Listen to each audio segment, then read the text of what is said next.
Chers fans de foot, chers téléspectateurs de Mental TV, bonsoir et bienvenue dans le 57e épisode de ce Clubhouse de Dribble, un épisode très spécial. Une fois n'est pas coutume, je ne vais pas présenter mes chroniqueurs en premier, mais bien notre invité, puisqu'il s'agit du légendaire président de la Fédération luxembourgeoise de football, Paul Philippe. Bonsoir et bienvenue, monsieur Philippe.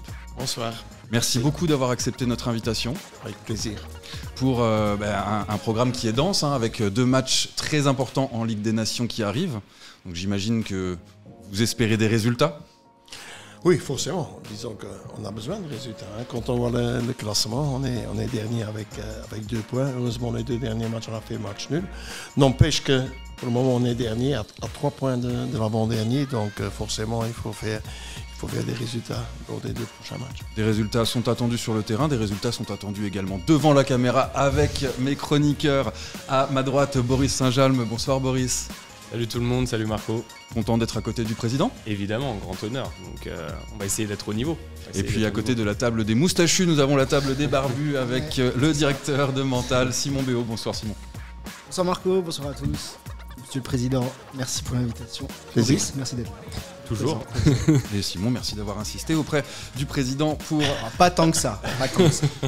Bon, parce que moi, ça faisait plusieurs mois que je tentais de le faire venir et je suis donc très heureux de l'accueillir pour voir notre sommaire au programme. Évidemment, nous allons revenir sur l'incroyable carrière de Paul Philippe. Notre débat s'intéressera au Route 11, donc la sélection en Nations League. Quel résultat serait synonyme de campagne réussie? Nous verrons évidemment la Ligue 1 Dames qui a eu lieu ce week-end également de coupe. Nous parlerons des championnats. C'est tout ça, le Clubhouse de Dribble.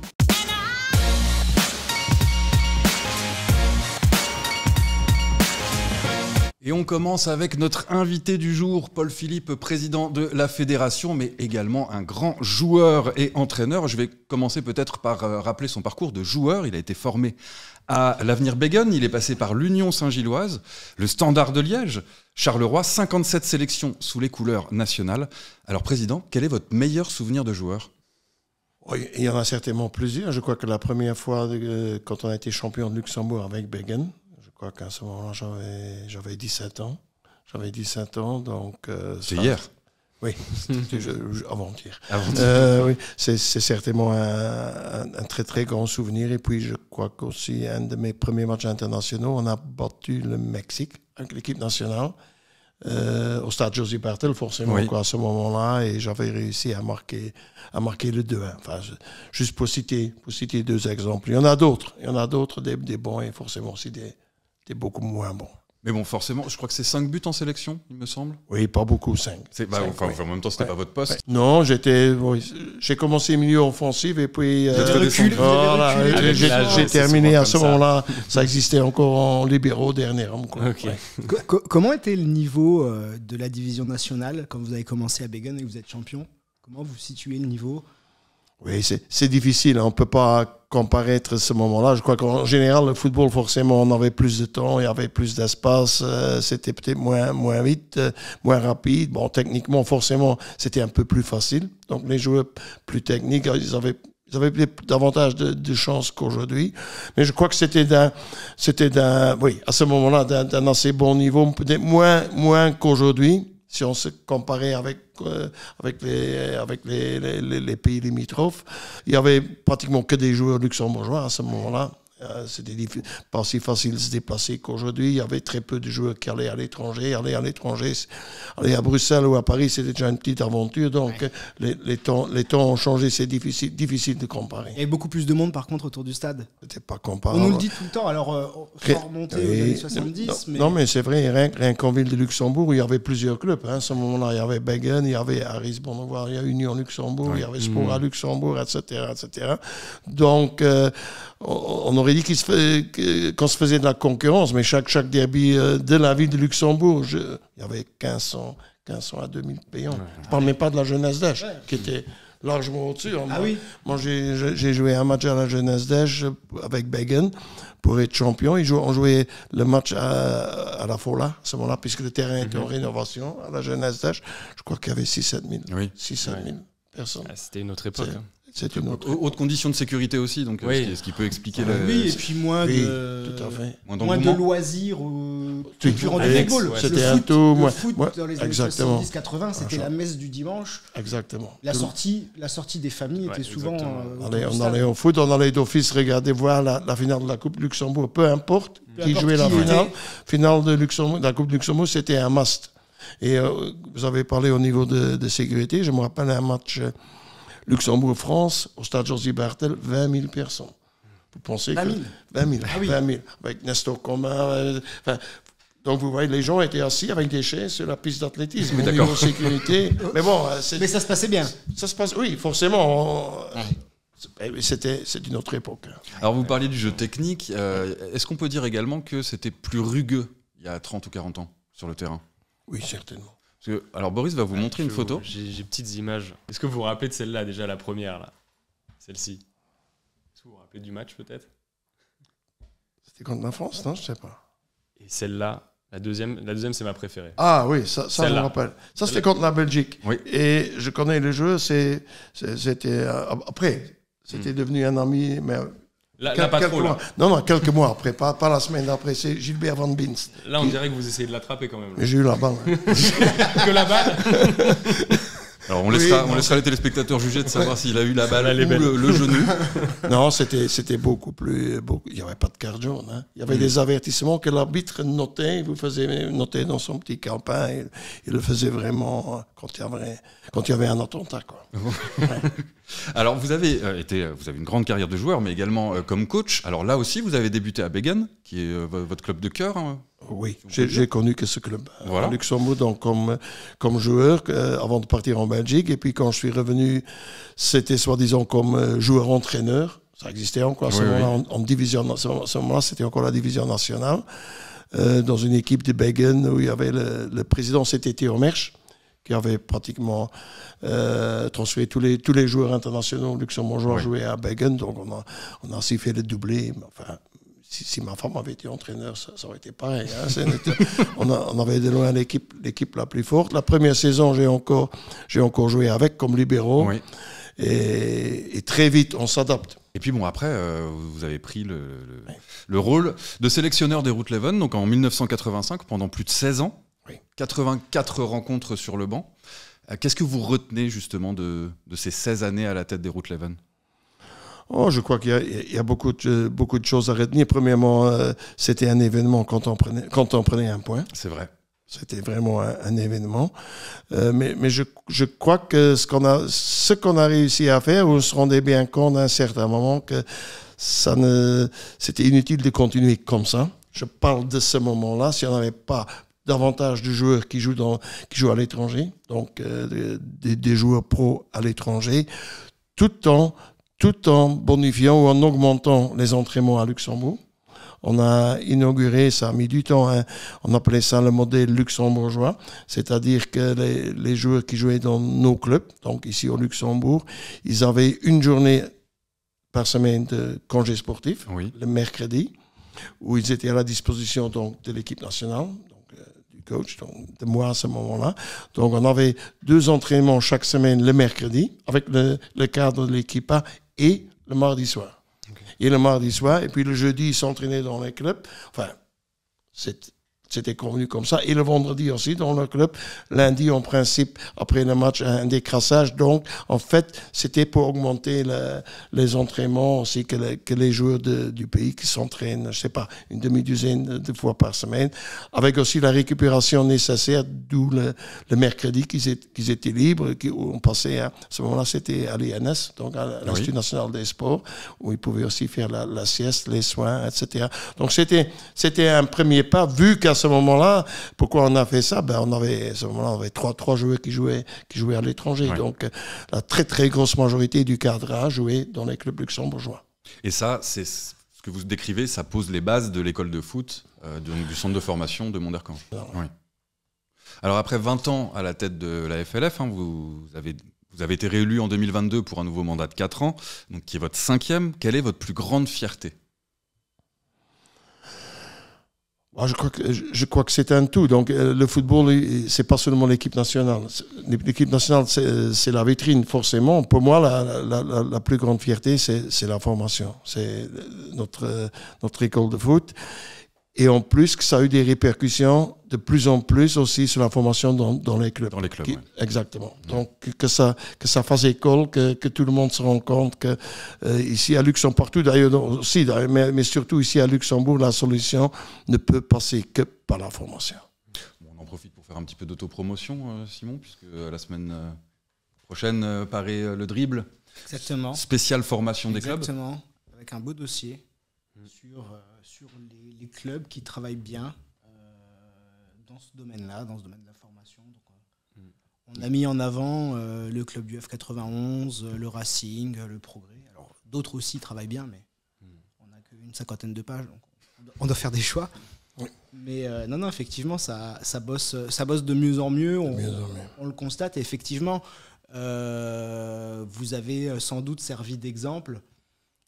Après, je pense qu'avec des moyens divers, des méthodes différentes, on commence à voir les résultats de tous ces efforts. Donc, voilà. Tout à fait. Il faut bien se rendre compte que ça met du temps. Pour ceux qui a encore. Et chaque fois quand il y a des contre-coups, que ça va moins bien, tout est remis en question, surtout au début, quand on essaye de construire quelque chose. Il y avait pas mal d'opposition au début, mais je crois que pour le moment, tout le monde se rend compte que c'est bénéfique. Et j'espère que ça fasse encore davantage école que c'est le cas pour le moment. Mais vous avez déjà cité quelques clubs, il y en a d'autres. Même dans des divisions inférieures. Même dans des divisions inférieures. Et je crois que la solution, je peux que le répéter, ça passe pas. Après, pour vous, j'ai pas les chiffres, mais ça se vérifie statistiquement. Le nombre de contrats professionnels bien sûr. Des joueurs ils sont assez impressionnants si on compare à il y a même 20 ans. Bien sûr, mais je crois que les 11 titulaires, ça change forcément en équipe nationale, mais il y a sur les 11 au départ, en général, il y en a 6-7 quand même qui sont passés par l'école de foot. Avant le prochain pas, même en partie encore dans la formation. Hein. C'est pas dit que la formation est finie avec l'école de foot. Oui. Donc à un certain moment, il faut, si on voit que on prend un Leandro Barray, ou si on voit que maintenant ici c'est assez, il faut qu'il fasse le prochain pas.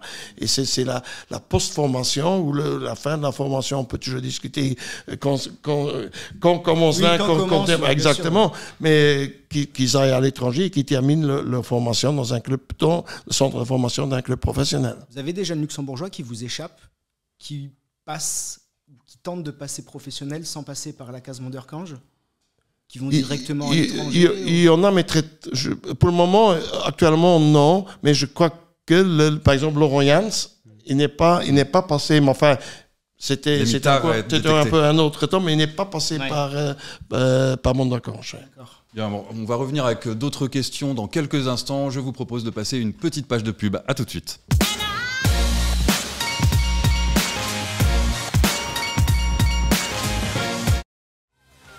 Vous êtes à la recherche d'un emploi?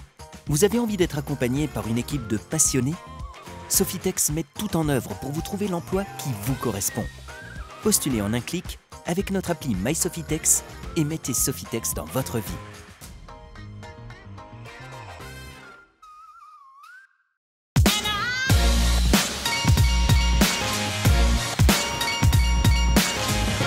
De retour au Clubhouse de Dribble avec notre invité Paul Philippe, président de la Fédération luxembourgeoise de football.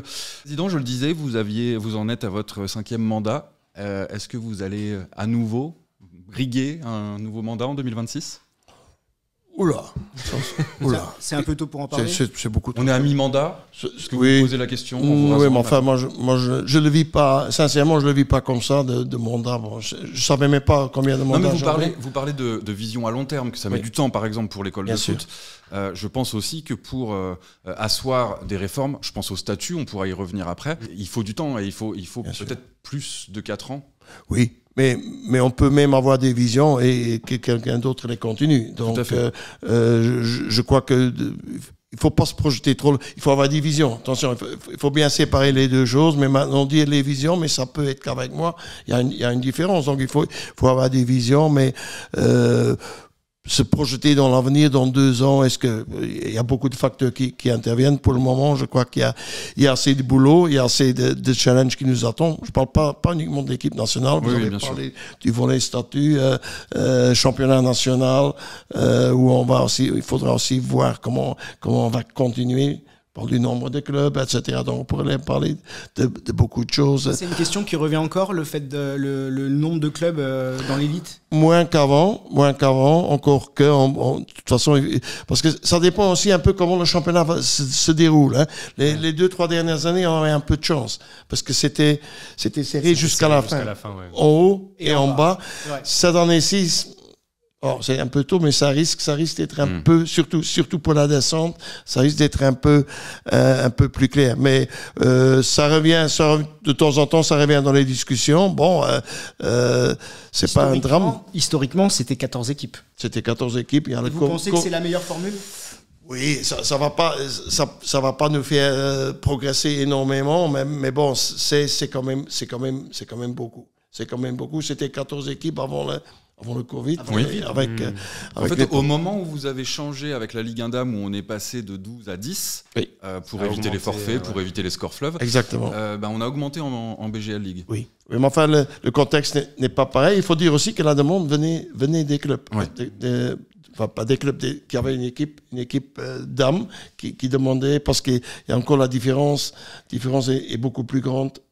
Même en Ligue 1 que chez les hommes. Tout à fait. Mais bon, c'est pas une priorité. Pour revenir chez les garçons dans les décès, c'est très difficile parce que c'est un acquis. Mais enfin, on peut toujours discuter de ça. Il y a une discussion, le joueur, le sportif rémunéré. Ça, c'est quelque chose qui nous tient à cœur. On a déjà eu plusieurs rendez-vous avec l'ancien ministre des Sports, avec son prédécesseur, avec le ministre des Sports actuel. C'est un problème pas facile, je me rends compte. Et c'est pas seulement pour le football aussi. C'est pour les autres tout. sports. Exactement, c'est pour tous les sports. Mais bon, on nous a promis, le ministre nous a promis d'au moins nous faire une proposition donc, au football. Comment ça pourrait être à la... Est-ce que le statut professionnel pour le football luxembourgeois en niveau championnat n'est pas envisageable, selon vous ? Ça dépend de ce qu'on appelle professionnel. Exactement. Il faut dire que c'est permis. Hein. C'est permis. Il y a des clubs, il y a des clubs qui ont des joueurs pros avec des contrats de travail, charges sociales et tout. Donc c'est permis. Maintenant, avoir une obligation ou avoir une ligue professionnelle avec tout ce que ça implique. Parce qu'à ce moment-là, c'est UEFA qui c'est l'UEFA qui valide. C'est l'UEFA qui valide. Qui d'abord met les conditions, et puis après valide, oui, ça c'est une ligue professionnelle pour l'UEFA. Ça, c'est impensable. On en est loin. Ouais, ça, c'est compliqué. Et on n'y arrivera jamais. C'est qu'une question d'argent. L'organisation aussi, peut-être, structuration. De tout. Il faut dire que obligation d'avoir autant de contrats de travail de joueurs, contrats de travail pour un staff technique, contrat de travail pour un staff médical, contrat de travail pour un staff d'administration. Oui, donc il y a une question d'argent et de main-d'œuvre. Il faut être honnête. Et en ayant un championnat plus réduit. Oui, bon, après, non, c'est encore un autre sujet. et encore, c'est un autre. À quoi ça sert d'avoir deux équipes? Oui. Parce que ça peut passer, il faut être honnête, ça peut passer que par un mécène. Pas par des sponsors, par un mécène. Oui, même par plusieurs, pour le coup. Oui, mais vous savez, il y a des mécènes qui ne tolèrent pas de concurrence, une concurrence à côté. Sûr, donc, de ce côté-là, on en a déjà parlé avec les clubs. On avait plusieurs fois les CS clubs qui disent que le marché luxembourgeois, actuellement, et je crois aussi dans un avenir proche, c'est impensable d'imposer cela au club. Donc, les clubs sont libres de le faire, mais d'imposer cela au club, si vous ne faites pas ça, vous ne jouez pas en BGL Ligue. Donc, vous ne pouvez pas rentrer dans une ligue professionnelle. On a parlé de formation, on a parlé de la professionnalisation potentiellement. Vous, c'est quoi votre vision pour le foot luxembourgeois dans un avenir proche, d'ici quelques années? Comment vous voyez le football luxembourgeois? Mais il y a déjà une chose, puisque vous parlez de professionnalisation, parce que c'est un mot qui revient toujours et qui est souvent maltraité. Moi, je crois qu'on peut être très professionnel tout en ayant, par exemple, un travail à côté. Okay. Ça, c'est une question de mentalité, c'est une question d'organisation. Je connais bien plein d'autres sportifs qui ne sont pas dans le foot, qui sont très, très professionnels. Et on peut aussi être professionnel et se lever à midi. J'ai connu ça. J'ai connu ça ici aussi au Luxembourg. Boris aussi connaît ça. Oui, non, mais ce que je veux dire, c'est tout ça dépend d'une organisation personnelle, d'un encadrement professionnel, parce qu'il suffit pas d'avoir 2, 3, 4, 5, 6 joueurs professionnels, il faut aussi un encadrement professionnel. Il faut, que ce soit au niveau d'entraînement, que ce soit au niveau médical. Donc, voilà. Mais les visions, pour moi, la vision, pour répondre aussi complètement que possible à votre question, tout ça, je crois qu'il faut tout remettre sur la table, discuter ensemble. Ça ne peut pas venir d'une personne ou d'un comité ou d'un conseil d'administration.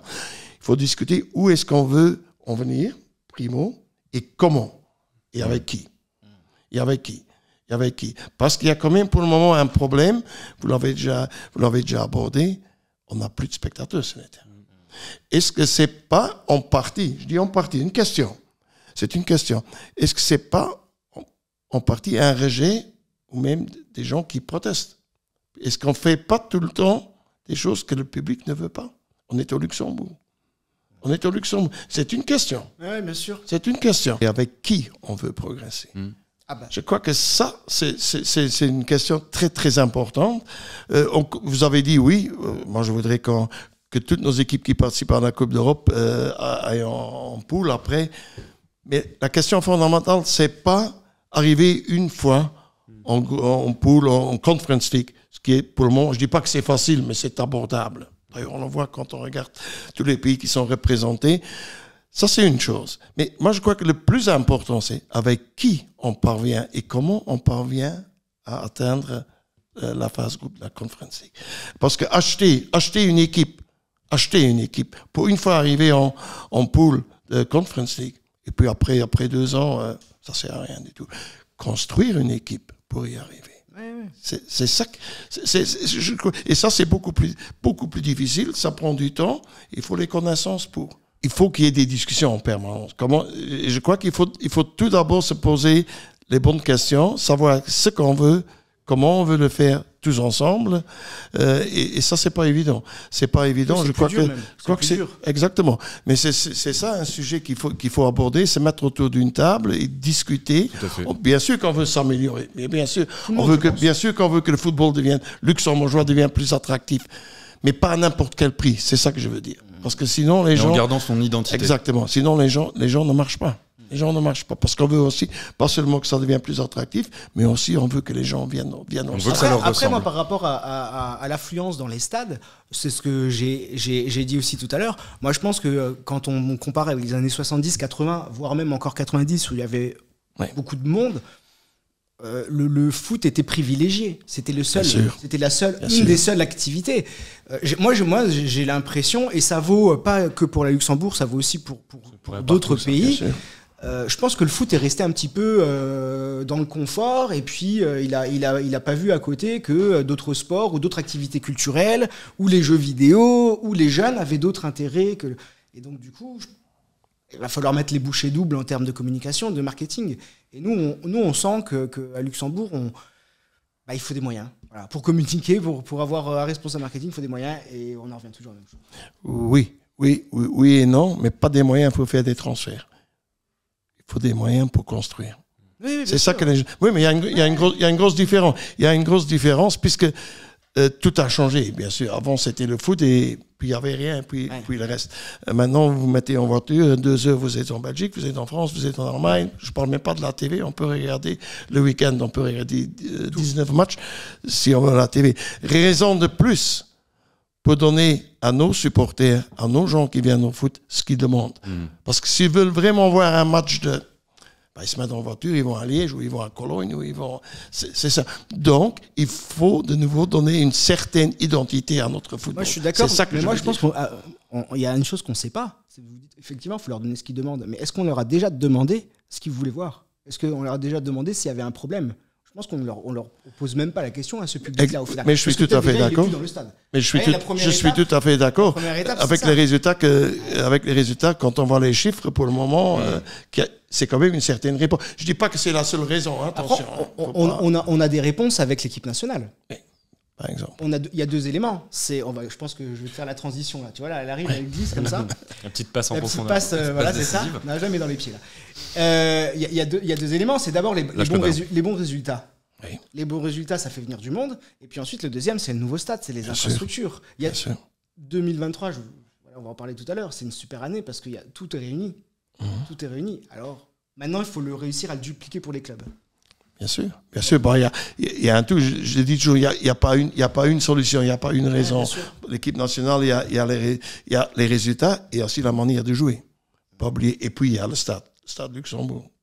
En comparaison avec Josy Bartel qui nous a servi énormément. Donc, il faut pas régner ça. Enfin, on voit encore maintenant, on joue vendredi, on joue la Bulgarie. Bon, Bulgarie, c'est pas l'équipe qui normalement qui fait bouger, qui fait déplacer les foules. On sera plus de 7000. Je crois plus. Disons, on sera certainement pas loin. J'espère qu'on va les dépasser des 8000 spectateurs. Avant Josy Bartel, au stade Josy Bartel, avant c'était 2-3 000. S'il y avait 3000, c'était bien. Ici, il pleut.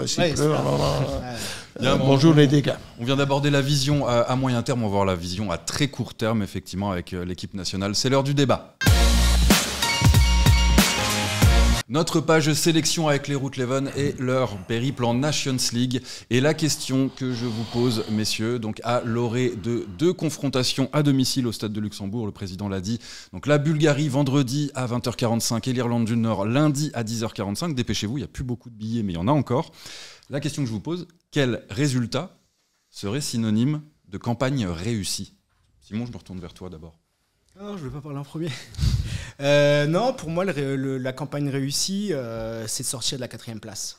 C'est sortir de la 4e place. Je pense qu'il faut se rappeler qu'il y a encore 3 ans, on avait 1 an de matchs d'équipe nationale. On avait une 12aine de matchs et je l'ai noté quelque part, on avait 8 défaites sur 12 matchs. Je pense que l'année dernière nous a donné beaucoup d'optimisme, c'est bien. On a espéré une qualification à un Euro, c'est incroyable à vivre jusqu'au match de barrage. On est peut-être sur un petit croisement de génération, un renouvellement d'effectifs, un retour sur terre dû à cette belle année 2023. Il ne faut pas trop en demander à l'équipe aujourd'hui. Moi, je pense qu'il ne faut pas trop en demander. Ça serait bien d'avoir 4 points. On reçoit 2 fois. Donc pour toi, une campagne réussie, ce serait 4 matchs nuls et 2 défaites. Non, 4 points, un match, une victoire. Ça serait bien qu'on gagne. Mais... Il parle sur la trêve, je pense, 4 points sur la trêve. 4 points sur les matchs. Okay. Tu gagnes une fois, tu fais match nul, tu sors de cette 4e place. Il y a des circonstances. C'est un peu... On a des joueurs qui ne jouent pas en club. On a des joueurs qui ont un peu fait n'importe quoi. On sort encore une fois. On va pas faire chaque année, enfin, j'espère, mais 3e du groupe de qualification. Enfin, il y a eu plein de circonstances favorables qui nous ont été proposées. Donc non. Moi, je pense que gagnons un match sur les 2 à domicile. On sort de cette dernière place. Et on va repartir sur de bonnes bases l'année prochaine. D'accord. Donc une victoire contre la Bulgarie, un match nul contre l'Irlande du Nord. Boris ? Je vais peut-être me montrer un peu plus incisif que Simon, mais je pense que si au début de la campagne, on te dit que campagne réussie équivaut à un match gagné sur les 6 en jouant au moment du tirage, en tout cas. Biélorussie, Irlande du Nord et Bulgarie, moi je ne suis pas d'accord. Donc je pense que d'ores et déjà, la campagne, elle ne pourra pas être réussie. Selon moi, même si tu gagnes tes 2 matchs, je pense que ce ne sera pas une campagne réussie. En l'état... si tu gagnes tes 2 matchs, c'est un exploit quand même, de battre l'Irlande du Nord. Exactement, l'Irlande du Nord, c'est quand même costaud, etc. Je trouve que c'est un peu dommage, peut-être, de ne pas avoir su profiter de cet élan, de cette émulation qui s'était créée, même au pays. On le sentait, c'était une première depuis un bon moment, avec ces barrages, cette campagne exceptionnelle de qualification à l'Euro. Et moi, je suis un petit peu déçu en l'état des résultats bruts, puisque tu gagnes pas un match sur les 4 premiers. Après, effectivement, il y a quand même des points positifs à noter. Comme l'a dit Simon, il y a une transition potentiellement qui est en train de s'opérer entre 2 générations. Tu as des mecs qui commencent à émerger. On l'a dit, Seyd Korac, on l'a assez répété en défense. Tu as des mecs qui sont appelés. Tu sens que le sélectionneur cherche des solutions. Mais en l'état, moi, je pense qu'en fait, il n'y a aucun résultat qui permettrait de dire que la campagne serait une réussite, même si tu gagnes les 2 matchs. Pour moi, ce n'est pas une réussite. Parce qu'au début de la campagne, je suis pas d'accord, Boris. Au début de la campagne, si on te dit que tu te sauves et que tu parviens à pas finir dernier, c'est pas une réussite. Ok, on a fait une saison historique. mais on a aussi le droit d'avoir de l'humilité. Bien sûr. De se dire que on va pas gagner tous nos matchs. Bien sûr, de mais la tu as le droit campagne d'avoir de l'ambition. et monter en division 2. Tu as le droit d'avoir de l'ambition. Non. Je te dis pas de monter de division 2. Ah, mais après, il y a les circonstances. là, les circonstances qui font que Bien sûr. tu as des joueurs en méforme, tu as des joueurs qui. Mais les autres aussi, ils ont des joueurs en méforme. Bien sûr. La Biélorussie joue pas à la maison. On n'a pas un réservoir. Je dis pas le contraire, mais tu joues pas contre des ogres. Ce que je veux dire, c'est que là, on parle pas d'une campagne de qualification à l'Euro ou à la Coupe du Monde où tu joues le Portugal, où tu joues la Slovaquie. Là, c'est des équipes de même niveau que nous. Enfin, à peu près. La bonne saison, tu préfères la faire quand, cette année ou l'année prochaine? Moi, je suis d'accord. Là, c'est la bonne saison. Il faut la faire les campagnes qui comptent vraiment, entre guillemets. C'est Mais là, on parle de la mars Nations 2026, League. hein, ouais. La Nations De League, 2025. pour moi, la campagne, elle sera pas réussie quoi qu'il advienne.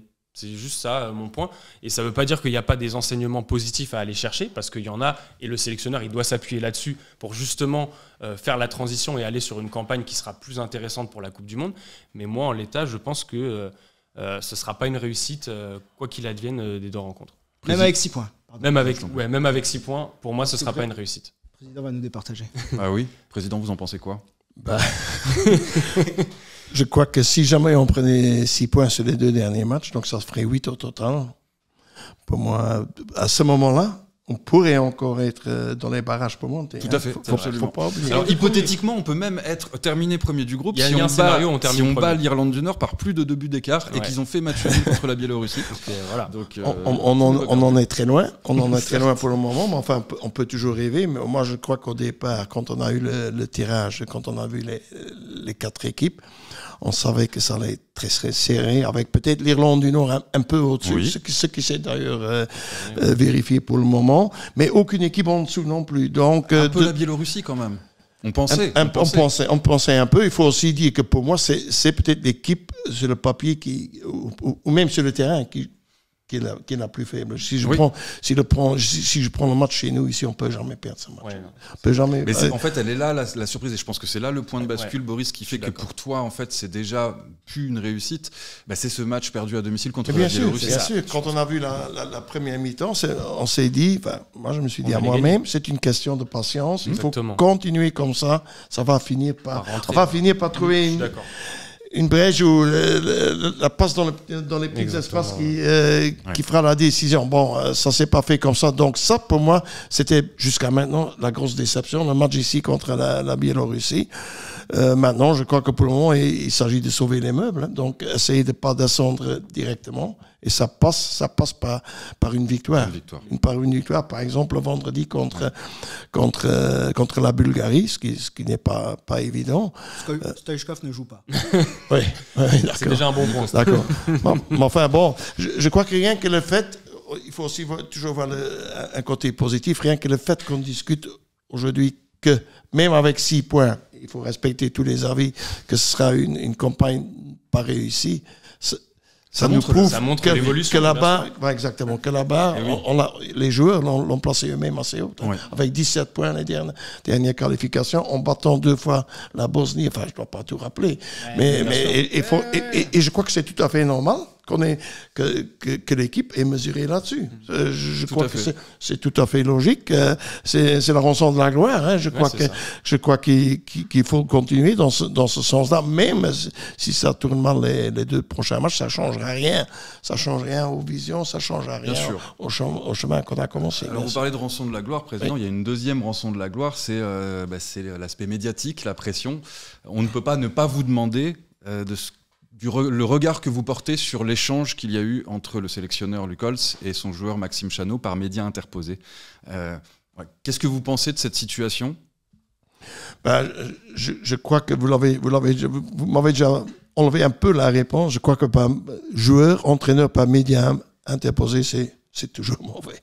C'est la première chose qu'on m'a appris quand je suis venu en Belgique. Ouais. Bon, on a essayé de m'apprendre encore d'autres choses, mais c'est la première chose qu'on m'a dit. Belgique, c'est comment on travaille, comment on discute. Je crois que ça, c'était pas bon. D'un autre côté, je dois dire que lors à laquelle je l'ai regardé, mais j'ai regardé à la maison, la conférence de presse de Luc Holtz, je crois qu'il a fait l'historique à partir du fameux match en Bulgarie jusqu'à maintenant, enfin jusqu'au premier communiqué. Je crois qu'il a été très clair. C'est dommage que ça s'est passé comme ça. Moi, j'ai juste parlé avec l'entraîneur forcément. J'ai échangé plusieurs fois, mais j'ai aussi parlé avec Laurent Jans, le capitaine, moi, ce qui m'occupe, c'est est-ce que ça a une influence sur les joueurs et voilà, les joueurs ils sont motivés comme ils étaient, pas plus, pas moins, mais ils sont motivés comme ils étaient avant.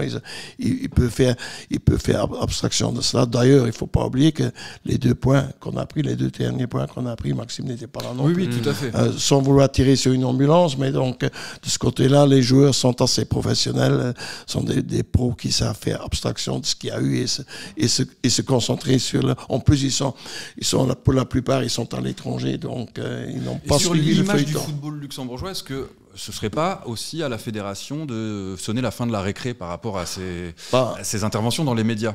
Parce que vous parlez du capitaine Laurent Jans, donc qui a pris tout à fait fait et cause pour Luc Holtz chez nos confrères du quotidien. Mais voilà, il y a forcément, quand on prend position, il y a des petites phrases qui ressortent. Et par exemple, quand Laurent Jans nous dit que personne n'a dérapé en lâchant l'information qu'on nous avait demandé de taire, c'est là qu'on voit que c'est un groupe soudé. Donc tant mieux, c'est bien, c'est un groupe soudé, mais ça veut dire qu'on leur a demandé de taire une information. Donc il y avait un manque de transparence aussi. Oui, mais demander de taire, c'est pas la fédération qui a demandé. Attention. C'est le staff. Oui, le staff ou même le joueur concerné. Il y avait d'après ce que Luc Holtz a dit, il y avait un arrangement entre Luc et le joueur de dire que c'était une blessure au genou. Et voilà. Et qu'on en restait là, qui avait provoqué, qui était au départ, qui avait provoqué le départ de Maxime de Bulgarie, c'était. Oui. Donc voilà. Oui. D'un autre côté, je crois que on va pas faire une partie de ping-pong non plus. Non, mais justement. Parce que chaque fois qu'on donne galope, il y a nouveau un communiqué de presse. Et je crois que pour le moment, on a comme dirait l'autre, on a d'autres chats à fouetter beaucoup plus importants. Mais cette année, ça a été une saison agitée pour Luc Holtz et son groupe. Il y a eu des petits écarts. Au moins, il tient son groupe. Bien sûr, mais écoutez, il y a cet aspect-là de ses réactions. Il y a d'autres égos, il y a d'autres égos à gérer qu'avant. C'est des joueurs qui ont un certain standing, même. Quelques-uns, parfois, il faut les recadrer. Enfin bon, ils jouent dans des clubs pro, ils viennent avec des ambitions, parce qu'ils ont des ambitions.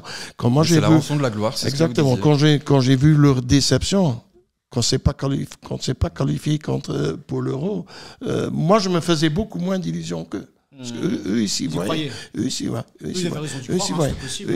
Même encore le match de barrage en Géorgie, il y avait une énorme déception. Donc, de ce côté-là, pour revenir à ça, c'est des égos à gérer. C'est certainement plus difficile que dans le temps où chacun était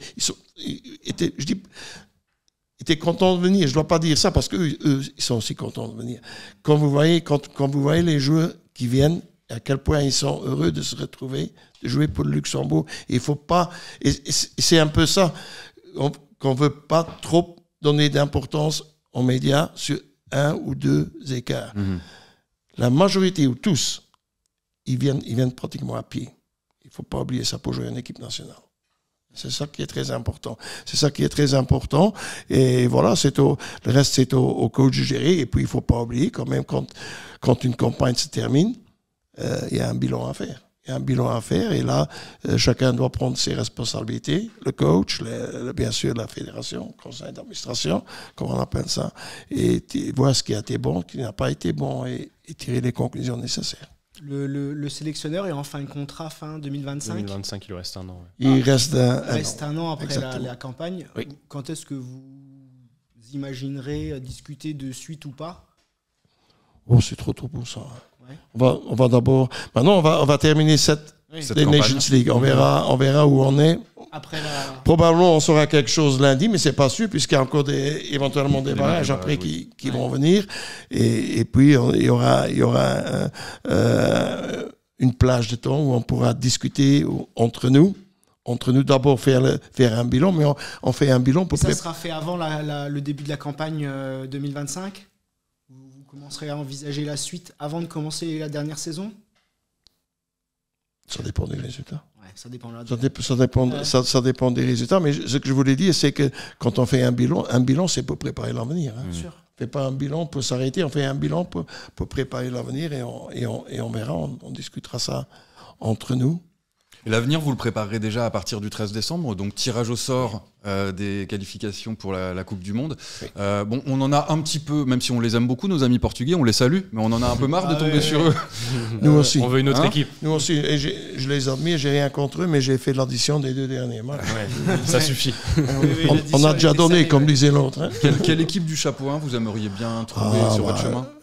Quand même un de nos voisins. Hein. Oui, Un de nos la Belgique, voisins, la France. la Belgique, France, L'Allemagne. Allemagne, Voilà. Italie. La France, il y en a eu quelques-uns ces 5-6 dernières années. France, on avait davantage. Moi, personnellement, Allemagne, Italie, ce serait. Puisqu'il y a un Et les Anglais, bouton qu'on les a aller à pas. Wembley. Et les Anglais, les Anglais aussi. Oui. Tout à fait. Bon, les Roetleven, en tout cas, ont performé en club ce week-end avant de rejoindre le stage à Monderkange. Vous, président, quelle équipe et championnat étranger suivez-vous? On en a parlé, vous commentez chez nos amis d'RTL les matchs de Champions League. Quelle est l'équipe et le championnat étranger qui vous passionne le plus?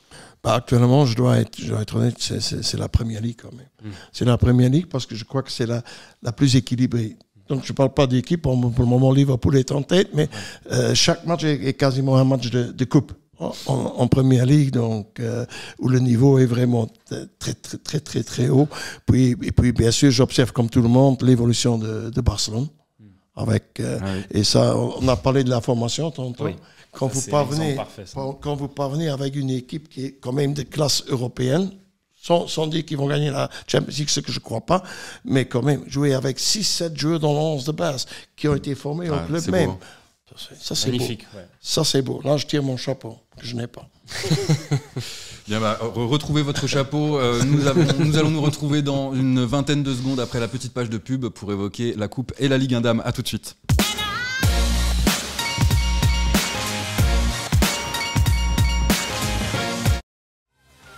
Vous êtes à la recherche d'un emploi? Vous avez envie d'être accompagné par une équipe de passionnés? Sofitex met tout en œuvre pour vous trouver l'emploi qui vous correspond. Postulez en un clic avec notre appli MySofitex et mettez Sofitex dans votre vie.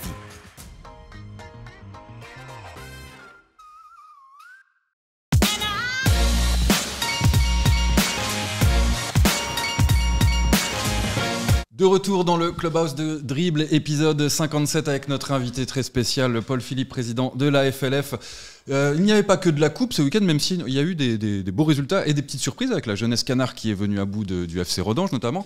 Des matchs arrêtés à cause du brouillard. Et puis il y avait samedi la 10e journée de Ligue 1 Dames avec donc 5 matchs au programme. Le Swift a fait parler la hiérarchie en s'imposant 5-2 face à l'entente WMGB. Le Racing a lui aussi fait parler la poudre 3-0 en venant à bout de la jeunesse Young Leinster. Elle et ma mère se sont séparées sur le score de 3 buts partout après que ma mère mené au score 3-0 juste avant la mi-temps. Differdange s'est imposé sur la plus petite démarche à 1-0 avec un penalty marqué en fin de rencontre par Jessica Carmo. Enfin, dans le duel des promus, première victoire pour l'entente Osingen Norden, 2-0 sur la pelouse de l'Union Mertert-Wasserbilly qui ferme donc la marche au classement avec un seul point.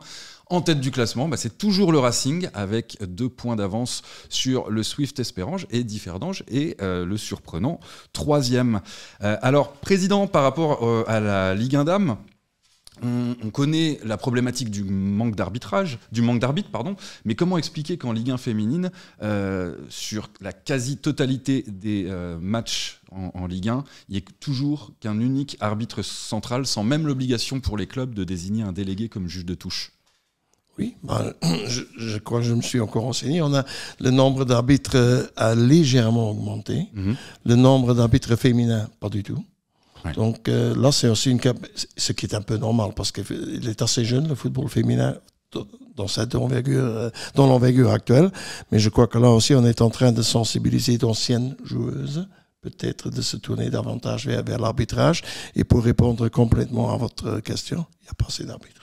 Il n'y a pas assez d'arbitres. Il y a des matchs, je dirais pas à enjeu parce qu'ils sont tous à enjeu, mais quand il y a un match décisif où le CF, donc c'est notre conseil d'administration pour les arbitres, parvient à libérer 3 arbitres pour citer un exemple pour le Swift contre le Racing, mais en général, il n'y a pas assez d'arbitres quand on voit le nombre de matchs qu'on a tous les week-ends. C'est un problème. C'est un grand problème parce que c'est un grand problème. tout le monde, je pense. Alors oui, nombre d'arbitres. même chez les pays limitrophes. Même chez les hommes, évidemment, Oui, femmes, oui, hommes, enfin, le nombre d'arbitres en Partout, général. partout. Mais la question, c'est comme pour le niveau du foot BG. Qu'est-ce qu'on fait pour aller les chercher? C'est pareil. Mais- Spectateurs. Exactement. Est-ce qu'il y a des actions qui sont mises en place pour Oui. recruter? Bon, Est-ce que... Beaucoup, on peut. Mais vous savez, faire une journée de l'arbitre ou faire une journée du bénévolat, ça sert à rien. Ouais. C'est bien pour la Non, conscience. oui, bien sûr, ça suffit pas. Non, ça suffit pas. On l'a déjà fait, mais moi je crois que c'est aussi un comportement autour du terrain. Imaginez un jeune ou une jeune fille, ou un jeune garçon de 16-17 ans qui commence dans l'arbitrage.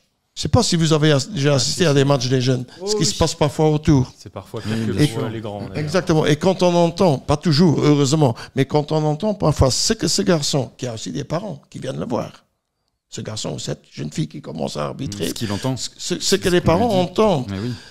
pendant le match sur le garçon, sur la fille, qu'est-ce que ses parents vont leur dire après le match? Et prends le chien. Ouais, non, c'est sûr. Non, c'est pas la seule raison, mais c'est aussi une des raisons. Et ils doivent quand même commencer quelque part. Et donc, rendre le job plus attractif. Et alors, Mais c'est vrai que vous on est touchez tous du doigt concernés. un problème que vous avez Oui. déjà, sur lequel Oui. vous avez déjà réagi Bien le 26 sûr. septembre dans votre communiqué à propos des à violences fait. qui émaillent Oui. les terrains. Vous avez évoqué une dégradation lente mais inquiétante des valeurs du football valeurs, que nous ouais. chérissons. Et je suis entièrement d'accord avec vous. Hier, nos confrères de l'Essentiel ont relayé un nouvel incident sur le match Curich-Gilsdorf. Curich, oui. Alors comment est-ce que la fédération, nous les médias, vous, téléspectateurs et les spectateurs, les acteurs du foot, on peut œuvrer dans le même sens pour qu'on ne voit plus ce genre de fait se reproduire de manière aussi récurrente? Mais oui, il n'y a pas une solution unique. Donc, on ne peut pas toujours punir ceux qui, en fait, n'y sont pour rien. C'est un problème d'éducation, selon vous? Certainement aussi. Je crois qu'il faut, oui, certainement, mais je crois qu'il faut essayer de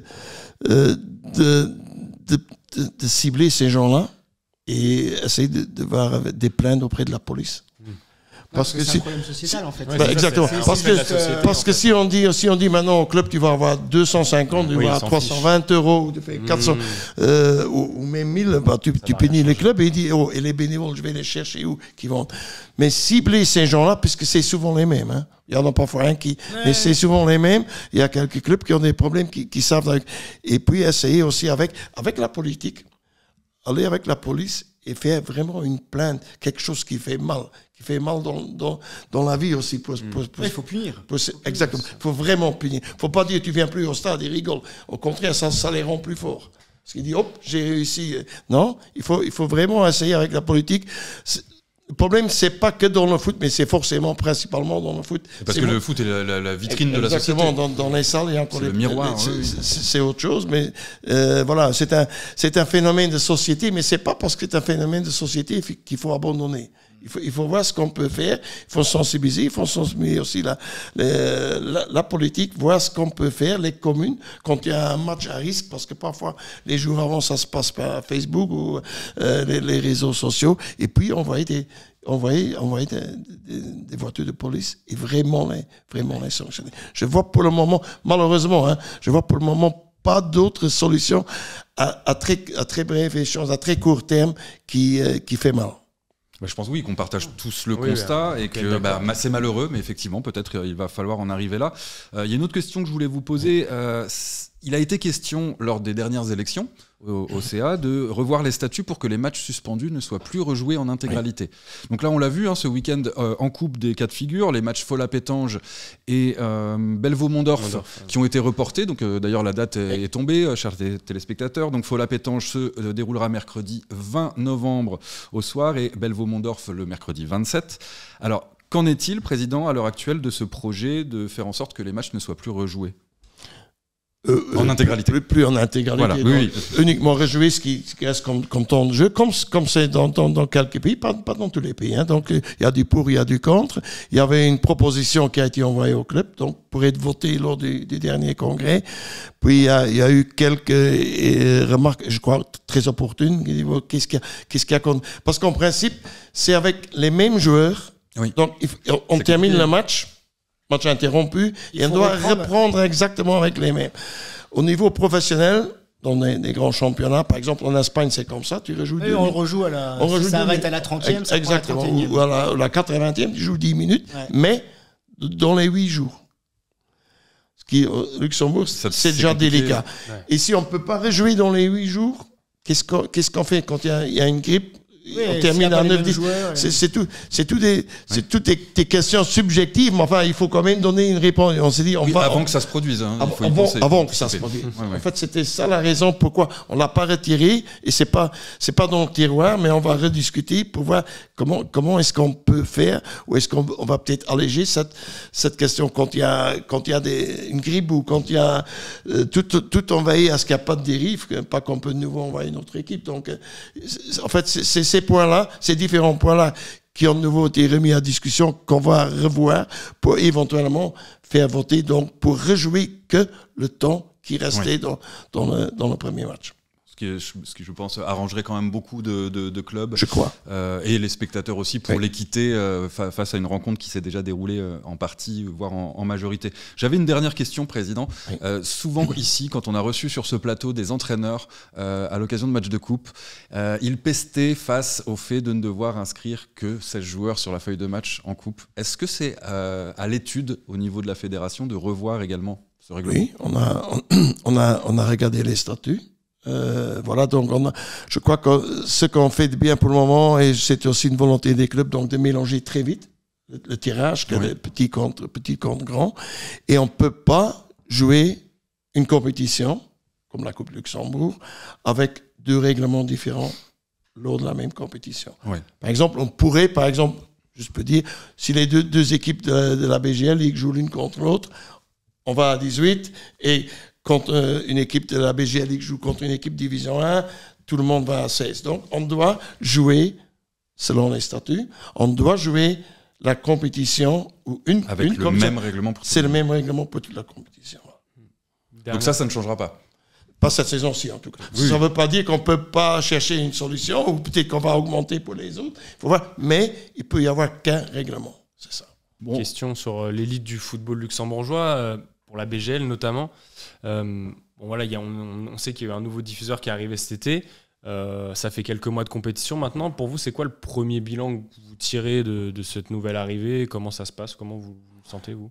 Je suis très, très sincère avec vous. Je n'ai pas les chiffres. Ok. J'ai pas les chiffres. On a laissé la corde libre au club pour négocier. Le championnat appartient à la fédération luxembourgeoise, bien sûr. On a aussi signé avec, mais on a laissé les clubs de la BGL négocier, ou de la Ligue. Enfin, finalement, ça s'est limité à la BGL, puisque les matchs de la promotion d'honneur sont diffusés par les caméras d'une autre. Oui. Voilà. J'ai pas les chiffres exacts, et si je les avais, bien sûr, je les attends pour la trêve, j'espère, pour aussi tirer un premier bilan, parce que on peut tirer un bilan si on peut comparer, parce que si on ne peut pas comparer, ce sera difficile de tirer un bilan, mais je ne l'ai pas. Et en termes d'image, du coup, parce que là, on peut comparer, voir ce qu'on avait avant, ce qu'on a maintenant, est-ce que vous voyez un vrai changement? Moi, je ne me rends pas compte, je crois qu'on peut, il y a le changement qu'il y a des matchs qui sont retransmis en intégralité. Décalés, avec plusieurs caméras. Décalés. Voilà, avec plusieurs caméras. Ça, c'est certainement une bonne chose, mais il faut qu'ils soient décalés, parce que sinon, il ne faut pas trop faire concurrence aux autres. Il faut quand même. Bien sûr, parce qu'en fait, vous n'arrivez pas à vous prononcer parce que vous êtes sur les terrains, dans les stades, Président. Exactement. Exactement. Mais je voulais juste revenir à ces matchs décalés. Donc, depuis le temps, tous les clubs avaient le droit de mettre les matchs le vendredi, samedi, dimanche, lundi. Mais il faut trouver un accord entre eux, entre 2 clubs. Si les 2 clubs veulent jouer le vendredi, ils jouent le vendredi. S'ils veulent jouer le lundi, ils jouent le lundi. Pas toujours facile. Non. Effectivement, c'est jamais facile de s'entendre à plusieurs, surtout quand on a des intérêts divergents. Bien, on vous remercie beaucoup, Président, d'avoir accepté notre invitation. C'était un honneur pour nous de vous recevoir sur ce plateau. Messieurs, je vous remercie également. Merci. C'était donc la 57e émission du Clubhouse de Dribble, et nous remercions notre partenaire Sofitex pour l'avoir sponsorisé. On se dit à dans une semaine. N'oubliez pas de venir au Stade de Luxembourg vendredi et lundi à 20h45 pour les matchs de National League. Allez, bye bye.